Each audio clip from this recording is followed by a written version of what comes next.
Okay, so we have homework 3, problem number 15, and basically they want us to answer a series of true and false questions based on the information they give us at the top here.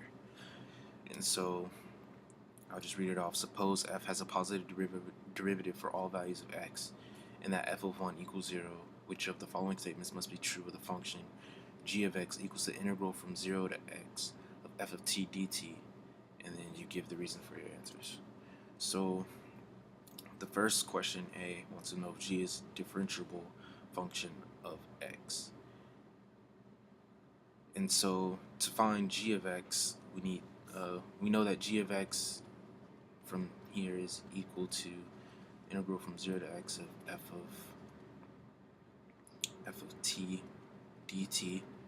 And from the fundamental theorem of calculus, we know that g prime of x will equal f of x, if you want to do it fully, minus f of 0, which gets canceled out. But f of x times x prime, which in this case is 1, so g prime of x, this is a constant, that's why it gets canceled out. And so g prime of x will just equal f of x. And so we have f of x. And we know that f of x from here, f has a positive derivative for all values of x, meaning that f of x is differentiable. And if f of x is differentiable, then all integrals of f of x must be differentiable as well, because we have to come from somewhere to get to f of x. And so therefore this is true. Since f is continuous, g is differentiable by part 1 of the fundamental theorem of calculus. And so g is continuous. G is a continuous function of x. And because g of x, we already know that it's differentiable from this problem, g also must be continuous, because it needs to find a derivative, the function also needs to be continuous, and therefore g is continuous. And so go further down. The graph of g has a horizontal tangent at x equals 1. And so for this, we know that g prime of x is equal to f of x, and we know that f of 1 is equal to 0. And this means that on the function g of x, the slope g prime of x is equal at 1 is equal to 0. If the slope is 0, that means we must have a horizontal tangent at that point at g equals 1, and therefore that proves that this is true. G has a local maximum at x equals 1.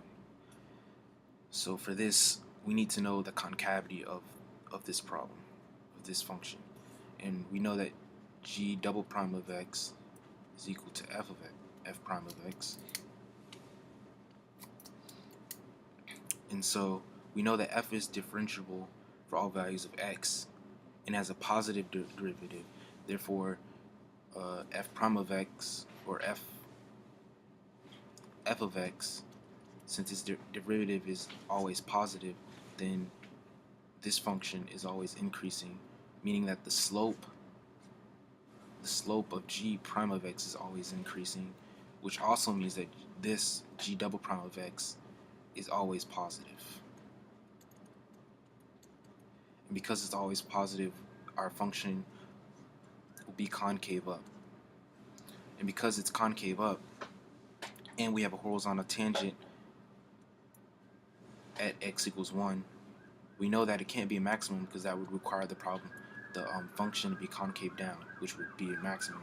It's concave up, so that we know at x equals 1, horizontal tangent, and the fact that it's concave up, we know that it has to be a minimum. So we can say g has a local maximum at x equals 1, that's false. G has a local minimum at x equals 1, that's true.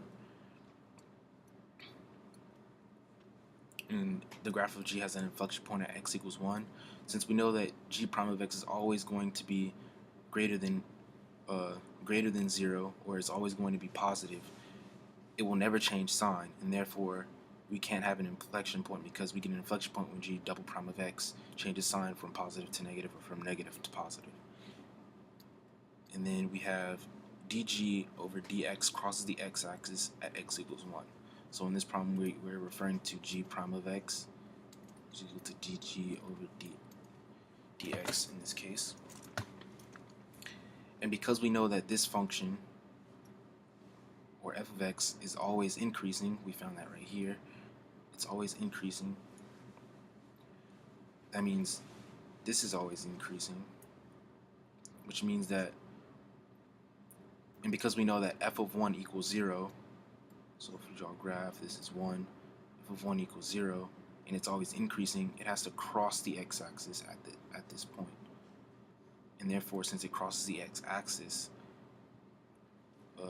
since the function of g prime of x crosses the x-axis at x equals 1, then we know that, yes, this is in fact true because g double prime is always positive, therefore the slope is always increasing, or the function is always increasing. And so this is true. And we have the